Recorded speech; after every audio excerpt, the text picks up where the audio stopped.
రోజు ఈ వీడియో మీ ముందుకు రావడానికి మెయిన్ రీజన్ లవ్ రిలేషన్షిప్. ఈ వీడియో అనేది చూసిన ప్రతి ఒక్కరికి యూజ్ అవుతుంది, మెయిన్లీ లవ్ ఫెయిల్యూర్స్ కి. రీసెంట్ గా జరిగిన Greeshma and Sharan love story మనందరికీ తెలుసు. ఆ లవ్ స్టోరీలో ఏం జరిగిందో కూడా తెలుసు. లవ్ చేసుకున్నారు, అంతా బానే ఉంది. ఆ అమ్మాయి శరణ్ ని చంపేసినాక అమ్మాయిని ఉరి తీయాలని కోర్టు ఆదేశించింది. అసలు ఆ అమ్మాయిని ఉరి తీయాలని ఎందుకు అనుకుంటుంది కోర్టు? అంటే ఇప్పుడు తప్పు చేసిన వాళ్ళు ఎవరు లేరా? అంటే చాలా మంది ఉన్నారు కదా, రేప్ చేసి లైంగిక దాడులతో పాల్పడి చంపేసిన వాళ్ళు, ఇంకా చాలా దారుణాలు చేసి చంపేసిన వాళ్ళు చాలా మంది ఉన్నారు. బట్ ఈమెకే ఎందుకు ఉరి శిక్ష? ఇంకా తనకి చాలా ఫ్యూచర్ ఉంది, జస్ట్ 23-24 ఇయర్స్ ఉంటది అనుకుంటా. అంత పెద్ద తప్పు ఆమె ఏం చేసింది? గ్రీష్మ శరణ్లు లవ్ చేసుకున్నారు. అది వాట్ ఎవర్ మేబీ బస్ లో అయి ఉండొచ్చు, కాలేజ్ లో అయి ఉండొచ్చు, ఎక్కడో ఒక దగ్గర పరిచయం చేసుకుని అయితే లవ్ అయితే పుట్టింది. అది ఎక్కడ పుడుతుందో ఎవరికి తెలియదు. వాళ్ళు చాలా బాగానే ఉన్నారు. వాళ్ళది ఇంకా పక్క స్టేట్స్, తమిళనాడు అండ్ కేరళ. వాళ్ళకి వీళ్ళకి మధ్య ఎక్కువ డిస్టెన్స్ కూడా ఉండదు, జస్ట్ ఒక 30-50 కిలోమీటర్స్ మాత్రమే ఉంటది. కానీ ఈ విషయం గురించి, ఇలా లవ్ స్టోరీ గురించి, ఈ చనిపోవడం గురించి, ఎలా చంపింది, ఎందుకు ఉరి శిక్ష వేస్తున్నారు అనేది చాలా మంది దీని గురించి మాట్లాడుకుంటున్నారు. కొంతమంది ఈమెకి ఉరి శిక్ష కరెక్ట్ అంటున్నారు, కొంతమంది మాత్రం రాంగ్ అంటున్నారు. అయితే కాలేజ్ లవ్ స్టోరీ మొదలయ్యి చాలా రోజులుగా వీళ్ళిద్దరు కూడా చాలా గాఢంగా ప్రేమించుకుంటున్నారు. బీచ్ లకు తిరగడం అండ్ లవర్స్ చేసే ప్రతి పనులు కూడా వీళ్ళు కూడా చేసేవాళ్ళు. ఇంకా ఫిజికల్ గా కూడా ఇంటిమేట్ అయ్యే ఉంటారు. కానీ శరణ్ ని గ్రీష్మ ఎందుకు చంపింది? ఇక్కడ మెయిన్ ఏంటంటే, అమ్మాయికి బెటర్ ఆప్షన్ దొరకండొచ్చు. వాళ్ళ పేరెంట్స్ ఒక మంచి సంబంధం తీసుకొచ్చారు, అతను ఒక మంచి ఆర్మీ ఆఫీసర్. ఈ మధ్య ఇలాంటి సిచ్యువేషన్ ఎందుకు వచ్చింది? అమ్మాయి వాళ్ళ పేరెంట్స్ ప్రెజర్ తట్టుకోలేక ఇలా చేసిందా, లేకపోతే బెటర్ ఆప్షన్ దొరుకుతుందని వీడిని వదిలించుకోవాలని ఇలా చేసిందా? ఫ్యూచర్ లో ఒకవేళ పెళ్లి చేసుకున్నా వీడితో ఎలాంటి ప్రాబ్లం రాకుండా ఉండడానికి ఇలాంటి ప్లాన్ చేసి ఉంటుందా? వాట్ ఎవర్ మేబీ, ఏదైనా అయి ఉండొచ్చు. అమ్మాయి ఒక అబ్బాయిని వదిలించుకోవడం పెద్ద టాస్క్ అని ఫీల్ అవ్వదు, ఎందుకంటే అది వాళ్ళకి చాలా సింపుల్. ఈ అమ్మాయికి వేరే సంబంధం రావడం, మంచి ఆప్షన్ దొరకడం వీటిని వదిలించుకోవడానికి మెయిన్ రీజన్స్ అనే చెప్పొచ్చు. లేకపోతే వీళ్ళ పేరెంట్సే ప్రెషర్ చేయడం. వీళ్ళ పేరెంట్సే ప్రెషర్ చేస్తే నార్మల్ గా షార్ట్ అవుట్ చేసుకుని విడిపోయే వాళ్ళేమో.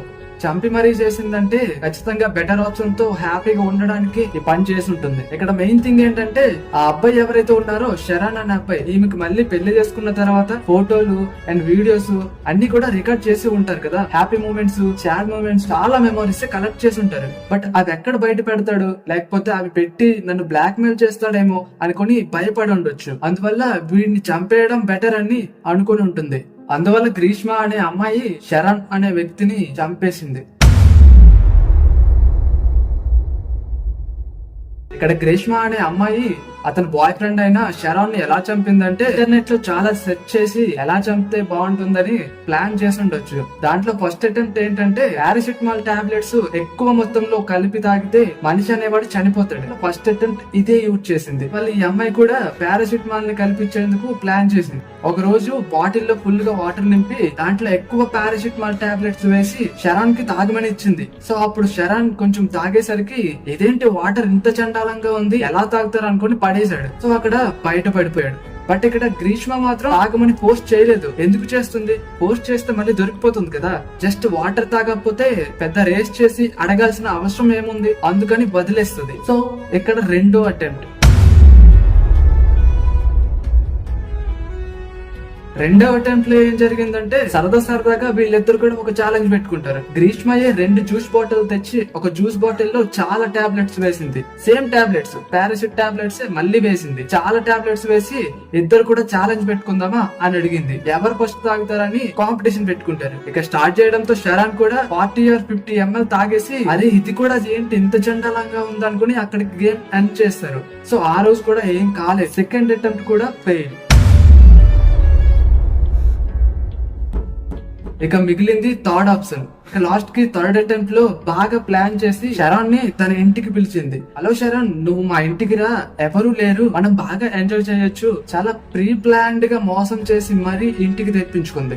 అప్పుడు గ్రీష్మ ఇంట్లోకి వచ్చిన తర్వాత శరణ్ కి ఒక కషాయం తాగమని చెప్తుంది. కూడా ఇది తాగడానికి కొంచెం కష్టంగా ఉంటుంది, నేను కూడా తాగాను, ఎంజాయ్ చేయాలంటే ఎనర్జీ కోసం ఇది తాగు అని చెప్పింది. నువ్వు రాకముందు నేను కూడా తాగాను, ఇప్పుడు నీకు ఇస్తున్నాను, నువ్వు కూడా తాగు, బాగుంటుంది, కొంచెం కషాగా తాగడానికి తీసుకోవడానికి ఇబ్బందిగా ఉంటది, అయినా కూడా తాగు ఏం కాదు అని చెప్పి ఆ కషాయం శరణ్ కి ఇస్తుంది. ఇప్పుడు ఎవరి గర్ల్ ఫ్రెండ్ అయినా వాళ్ళకి ఏదో ఇచ్చి ఏదో చేస్తారని ఎవరు మాత్రం అనుకుంటారు. సో అలా అనుకొని తాగేశాడు. తాగేశాక మెల్లమెల్లగా అక్కడ పనులన్నీ క్లియర్ చేసుకుని ఇంటికైతే వచ్చేసాడు.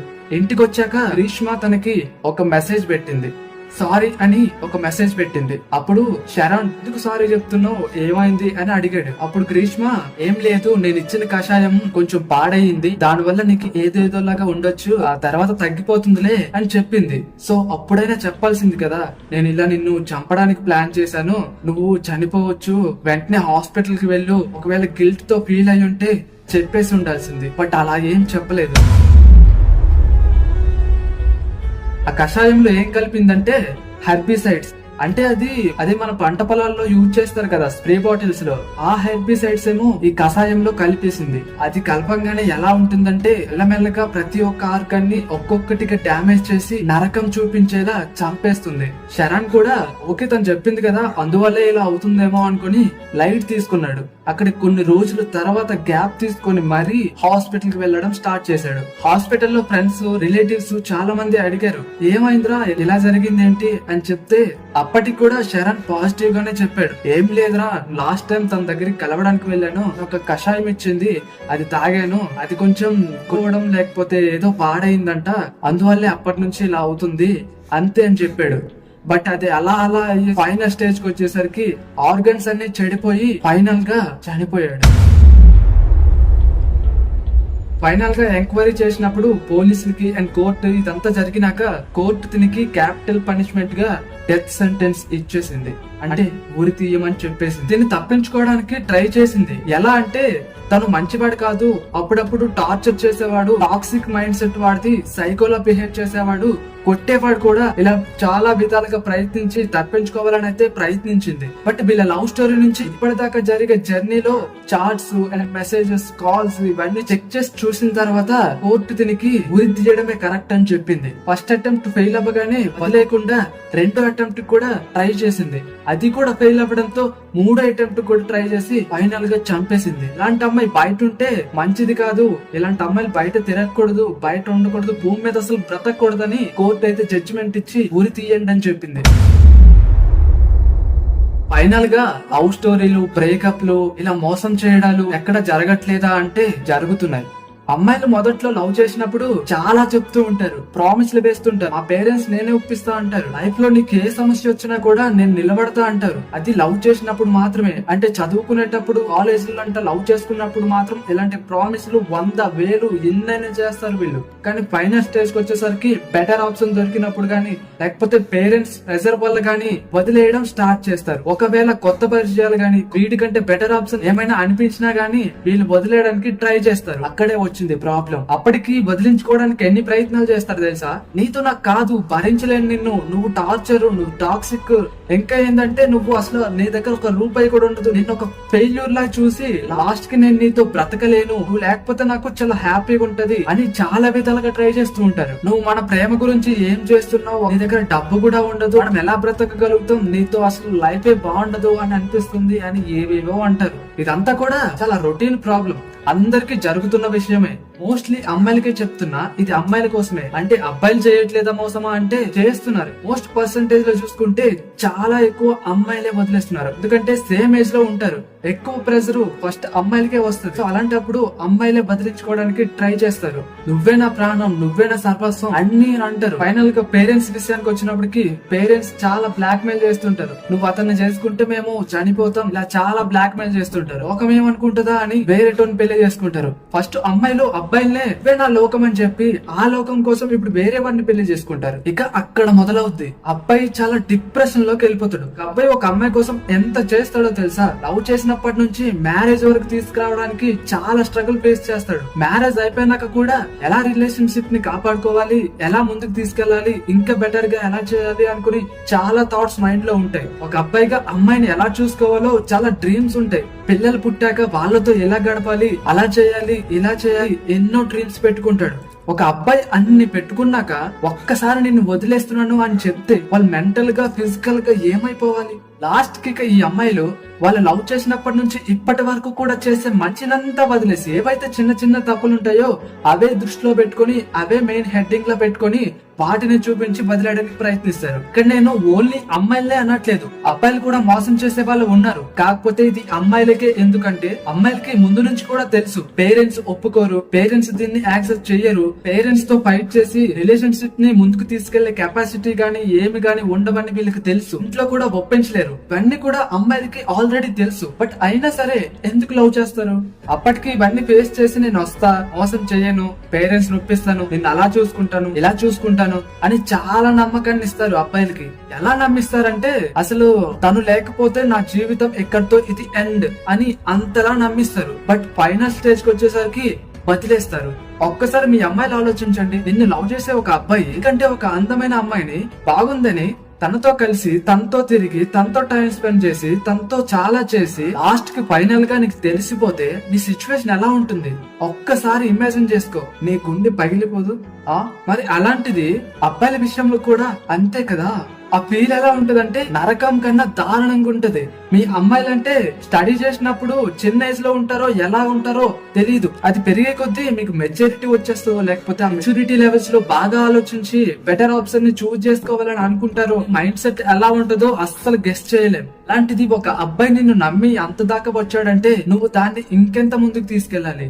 సరే, అక్కడికి నీకు ఒక మెచ్యూరిటీ లెవెల్స్ ఇవన్నీ ఉన్నప్పుడు, నీకు ముందే తెలిసినప్పుడు వీటితో కాదు, పేరెంట్స్ ఒప్పుకోరు, సొసైటీ ఒప్పుకోదు, లేకపోతే లవ్ మ్యారేజ్ అంటేనే ఎవరు యాక్సెప్ట్ చేయరు, ఇదంతా నీకు తెలిసినప్పుడు మెచ్యూరిటీగా ఆలోచించి ఏ అబ్బాయి అయితే నీకు నచ్చాడు ఆ అబ్బాయి నువ్వు ఒక దగ్గర కూర్చుని మెచ్యూరిటీ బ్రెయిన్ తో మంచిగా మాట్లాడుకోవాలి. నువ్వు నన్ను లవ్ చేయి, నేను నిన్ను లవ్ చేస్తా, వాటి బెనిఫిట్స్ వాడుకుంటే నువ్వు షాపింగ్ కి వెళ్ళొచ్చు, నేను నిన్ను బైక్ మీద తిప్పొచ్చు, రూమ్ కి వెళ్ళొచ్చు, ఓయోలో తిరగొచ్చు, బీచ్ల్లో తిరగొచ్చు, ఇద్దరికి కూడా చాలా బెనిఫిట్స్ ఉంటాయి కదా. సో తర్వాత ఫైనల్ గా పేరెంట్స్ ఒప్పుకోకపోయినా ఏం జరిగినా కూడా విడిపోదాం, దానికి రెడీగా ఉందాం అని ప్లాన్ చేసుకొని ముందే చెప్పి లవ్ చేయండి. దట్స్ ఆల్ కదా. కానీ ఈ అమ్మాయిలందరూ అలా చేయరు.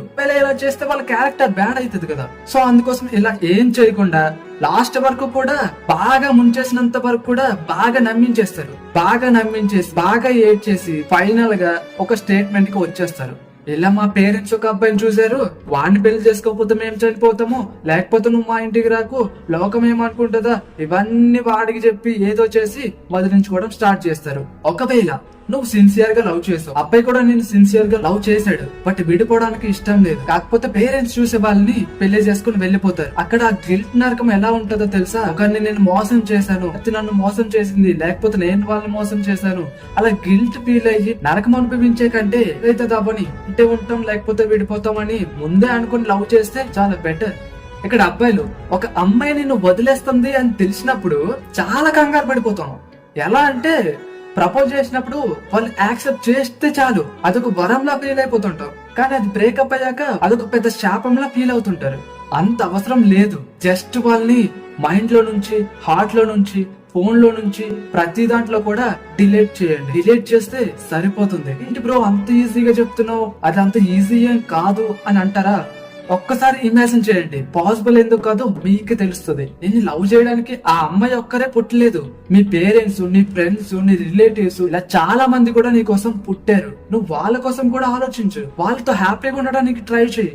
అది మానేసి అమ్మాయితో తిరిగిన ఫొటోస్, వీడియోస్ ఇవన్నీ చూస్తూ మెమోరీస్ ని గుర్తు చేసుకుంటూ మనల్ని మనమే చంపుకుంటూ మన సిచ్యువేషన్ ని మనమే ఎక్కడికో తీసుకెళ్లిపోతాం. అది ఎక్కడ దాకా అంటే మెంటల్ స్ట్రెస్ నుంచి పైకి వెళ్ళిపోయేదాకా ఆలోచించేస్తాం. వన్స్ ఆలోచించు, 2025 లోకి వచ్చేసావు. ఇప్పటికి కూడా నువ్వు నమ్ముతున్నావా ఒకరు మన కోసమే పుట్టారు, ఒకరు మనతోనే ఉంటారు, ఒకరు మనతోనే ఏదైనా చేస్తారు అంటే? టైం వచ్చినప్పుడు వాళ్ళకి నచ్చింది చెయ్యాలనిపించినప్పుడు వాళ్ళు ఏదైనా చేసి నిన్ను వదిలేస్తారు. అది ఎలాంటి సిచ్యువేషన్ అయినా నిన్ను వదిలేయడం గ్యారంటీ. సో నువ్వు ఆ డిప్రెషన్ నుంచి బయటపడి నీ మీద నువ్వు కాన్సన్ట్రేట్ చేయి. అదే ఎలా అంటే మన ఫ్యూచర్ కోసం, మన గ్రోత్ కోసం ఎలా కష్టపడాలి, ఖాళీగా ఉండకుండా ఏదో ఒక పనిలో బిజీ అయిపోతే ఆ థాట్స్ ఏవి కూడా మైండ్ లోకి రావు. జస్ట్ ఇమాజిన్ చేసుకో, నువ్వు ఏదో సాధించడానికి నువ్వు ప్రయత్నించే ప్రయత్నం ఉంటా చూడు, అది ఇచ్చినంత కిక్కు ఈ లోకంలో ఏది ఇవ్వదు. సో ఇదంతా అయిపోయాక ఒక స్టేజ్ లోకి వచ్చి, బెటర్ పొజిషన్ లోకి వచ్చి, ఆ అమ్మాయి ఎవరిని చేసుకుందో వాడికంటే బెటర్ గా నువ్వు ఉన్నప్పుడు ఆ అమ్మాయి నిన్ను చూసి కుళ్ళి చచ్చిపోదు. సో అది కదా నీకు కావాల్సింది, అందులో కదా కిక్ ఉంది. సో ఏదేమైనా లవ్ చేసుకున్నప్పుడు ఎలా ఉంటారు, లవ్ ఎండింగ్ లో బ్రేకప్ అయినా సక్సెస్ అయినా ఒకేలా ఉండడానికి ట్రై చేయండి. ఏదొచ్చినా కూడా చెప్పండి, నీకు నాకు సెట్ అవ్వదు, విడిపోదాం, లేకపోతే ఏదో ఒకటి చేయండి. బట్ ఈ అమ్మాయిలో మాత్రం ఎవ్వరూ చేయకండి. బాయ్స్ నుంచి కలిపి చంపేయడం, 3 సార్లు కూడా ఫెయిల్ అయి ఉంటే 4వ సారి కూడా ట్రై చేసి ఉండేదేమో. సో ఫైనలీ నేనేం చెప్తానంటే, లైఫ్ లో ఏది కూడా పర్మనెంట్ కాదు. ఈ ఒక్కటి నువ్వు తెలుసుకున్న రోజు you always be happy. Life is very short, Dabba. Always be happy.